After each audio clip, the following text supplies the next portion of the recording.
with the feet together. Go ahead and bend the knees, squat back, and then chair pose. Take the arms all the way up to the sky. So here's chair pose.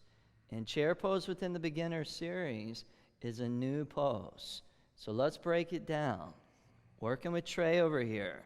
You want to feel the weight in the heels. See if you can lift all 10 toes off the ground so you prove to yourself you're heavy in the heels. Let the toes fan out wide. Keep the weight in the heels. Release the toes back onto the ground.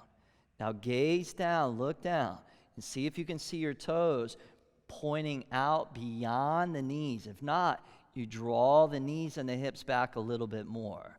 The weight's in the hips, so you're light in your knees.